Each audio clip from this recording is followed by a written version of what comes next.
अस्सलाम वालेकुम गाइस। हमारा आज का टॉपिक है कि हम आर स्टूडियो में अपने ये अरिथमेटिक ऑपरेशंस किस तरह से परफॉर्म कर सकते हैं। तो सबसे पहले हम स्टार्ट करते हैं कि हम यहाँ एक वेरिएबल क्रिएट करते हैं x, और इसकी हम वैल्यू देते हैं 17, और एक और हम वेरिएबल यहाँ क्रिएट करते हैं y, और इसकी वैल्यू हम देते हैं 20, या हम इसको दे देते हैं 10। तो हम यहाँ से x को कॉल करेंगे तो इसकी वैल्यू 17 आएगी। तो हम यहाँ से y को कॉल करेंगे तो इसकी वैल्यू यहाँ पे 10 आ जाएगी। तो सबसे पहले कि हम देखेंगे कि हम चेक करेंगे कि हमारे पास जो डाटा है तो उस डाटे में हमारे पास कौन कौन से वेरिएबल स्टोर हैं। तो इसको चेक करने के लिए हम एक कमांड यूज करेंगे ls और ये डबल ब्रैकेट, और ये देखें तो हमारे पास डाटे में स्टोर है x एंड y। तो इसके बाद के हम चाहते हैं कि हम ना ये कि y की वैल्यू अपने डाटे में से रिमूव कर दें। तो इसके लिए हम कमांड यूज़ करेंगे rm, और हम ये सेंटर में लिख देंगे y। तो ये देखें कि यहाँ से हमारी y की वैल्यू डिलीट हो चुकी है। तो हम यहाँ पे जैसे ही y प्रेस करेंगे तो कहेगा कि ऑब्जेक्ट नॉट फाउंड। तो हम यहाँ पे फिर से r को वैल्यू असाइन करते हैं कि 9 वैल्यू हमने असाइन कर दी, तो ये वैल्यू आ चुकी है हमारे पास। तो हम इसके अलावा ये वेरिएबल में के करैक्टर भी असाइन कर सकते हैं, जिस तरह z की वैल्यू मैंने लिख दी कि हाँ डबल x की मैंने वैल्यू लिख दी यहाँ पे अली। तो ये देखिए मैं जैसे ही डबल x प्रेस करूँगा तो ये मेरे पास के यहाँ पे वैल्यू आ जाएगी डबल x की अली। तो इसके बाद कि हम इस तरह भी कर सकते हैं कि जिस तरह हम कोई नया वेरिएबल क्रिएट कर लेते हैं। हम ये जिस तरह यहाँ पे सम करते हैं, सम x प्लस y, तो ये 26 आ चुका है यहाँ पे कि इन दोनों को हमने जब जमा करेंगे तो 26 आएगा। तो हम इस तरह भी कर सकते हैं कि हम एक थर्ड वेरिएबल क्रिएट करके तो इसमें हम कह देते हैं x प्लस वाई। तो हम ये जैसे ही z वेरिएबल को कॉल करेंगे तो ये ऑटोमेटिकली हमें 26 देगा। तो इसके अलावा कि हम इसमें काफ़ी सारे डिफरेंट ऑपरेशंस परफॉर्म कर सकते हैं कि हम ये जिस तरह के y का स्केयर लेना चाह रहे हैं तो हम यहाँ पे लिखेंगे y एंड स्केयर।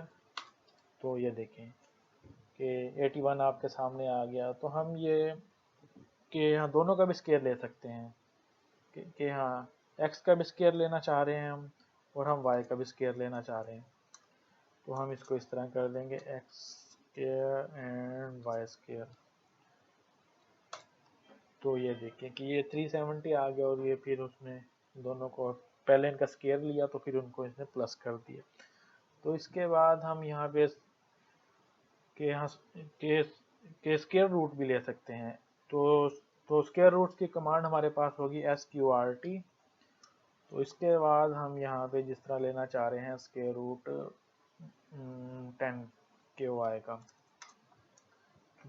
तो हमारे पास आ गया 3। तो y की वैल्यू हमारे पास यहाँ थी 9। तो जब हम उसका स्केयर रूट लेंगे तो उसकी वैल्यू आ गई 3 यहाँ पे। तो इसी तरह हम के यहाँ पे लॉग का फंक्शन भी परफॉर्म कर सकते हैं।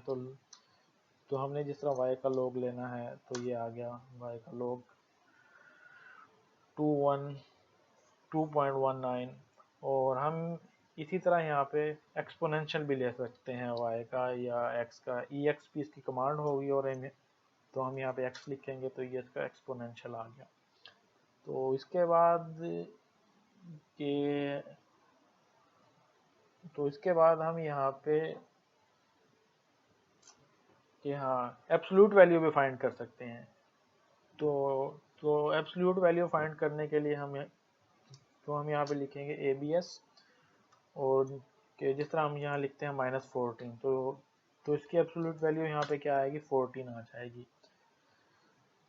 तो इसके अलावा कि हम जब यहाँ पे कोई कमांड टाइप कर रहे होते हैं तो उसको जब हम कंप्लीट नहीं करते तो फिर हम देखते हैं कि यहाँ पे क्या आता है। तो sqrt जैसे हमने लिखा और हमने ये y लिख दिया और हमने ये इसकी ब्रैकेट क्लोज नहीं की। तो हम यहाँ पे जैसे ही ये एंटर प्रेस करेंगे तो ये यहाँ पे हमें प्लस का निशान दे देगा कि नहीं, कि कमांड आपकी अभी तक कंप्लीट नहीं हुई, तो आप इसको कंप्लीट करें। तो मैं इस पे, तो यहाँ पे मैं जैसे ही ये ब्रैकेट क्लोज करूँगा और मैं इसको स्क्वायर रूट y करूँगा तो ये मेरा फिर आंसर आ जाएगा। तो इसी तरह हमारे पास बहुत से ऑपरेशंस हैं, तो हम जो मतलब फर्दर वीडियोस में देखते रहेंगे। तो हमारा आज का टॉपिक यही था कि हम इसमें के हाँ ये जमा किस तरह कर सकते हैं, और इसमें ये सब्ट्रैक्ट किस तरह करते हैं, प्लस किस तरह करते हैं, और हाँ और तो इसके अलावा कि हम इसमें ये मल्टीप्लाई किस तरह करेंगे। तो मल्टीप्लाई के ये सिंपल सा है कि x multiply y is equal to 153 and x divided by y is equal to 1.8889। तो इस तरह के काफ़ी सारे होंगे ऑपरेशन, तो जो हम वक्तन फ़वक्तन डिफरेंट वीडियोस में मौके के लिहाज से परफॉर्म करते रहेंगे। तो हमारी आज की वीडियो यहीं तक थी,